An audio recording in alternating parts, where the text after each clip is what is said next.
अगर किसी नेता की आवाज़ संसद में सबसे तेज सुनाई देती है तो वो नाम है असदुद्दीन ओवैसी। कोई उन्हें अल्पसंख्यकों की आवाज़ कहता है तो कोई विवादों का नेता। लेकिन सच ये है कि ओवैसी आज की भारतीय राजनीति का सबसे बेबाक और धारदार चेहरा है। आज हम जानेंगे असदुद्दीन ओवैसी का जीवन, उनका परिवार और उनका राजनीतिक संघर्ष। असदुद्दीन ओवैसी का जन्म 13 मई 1969 को हैदराबाद के एक राजनीतिक परिवार में हुआ। उनके पिता सुल्तान सलाहुद्दीन ओवैसी करीब 20 साल तक हैदराबाद से सांसद रहे। यानी राजनीति ओवैसी के लिए विरासत में मिली, लेकिन उसे आगे बढ़ाना आसान नहीं था।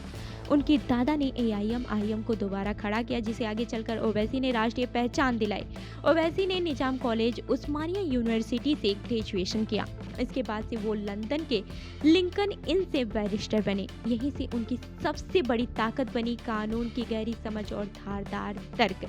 आज संसद में जब ओवैसी बोलते हैं तो विरोधी भी सुनने को मजबूर हो जाते हैं। साल 1994 चारमीनार विधानसभा सीट से ओवैसी ने पहली बार चुनाव लड़ा और 40,000 वोटों से जीत हासिल की।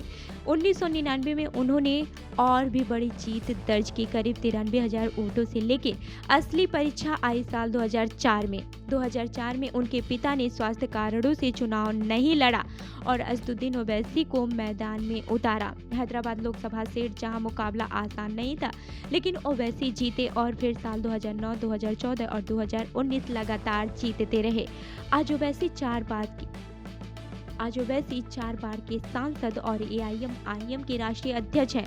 ओवैसी खुद को संविधान के भीतर लड़ने वाला नेता बताते हैं। वो कहते हैं कि हम हिंदुओं के खिलाफ नहीं हैं, हम हिंदुत्व के राजनीति के खिलाफ हैं।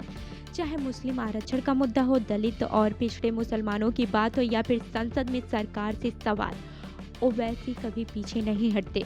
ओवैसी का नाम विवादों से भी जुड़ा रहा। भारत माता की जय पर बयान, बीजेपी और आरएसएस पर हमले, कई बार एफआईआर और गिरफ्तारी। लेकिन उनके समर्थक कहते हैं कि वे डरते नहीं, बोलते हैं।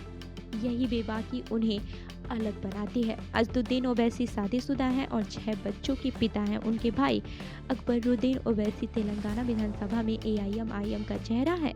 परिवार से जुड़े रहना और राजनीति में आक्रामक रहना, ओवैसी दोनों संतुलन रखते हैं। आज ओवैसी सिर्फ हैदराबाद के नेता नहीं बल्कि राष्ट्रीय बहस का हिस्सा है। कोई उन्हें मुस्लिम राजनीति का चेहरा कहता है तो कोई सिस्टम से टकराने वाला नेता।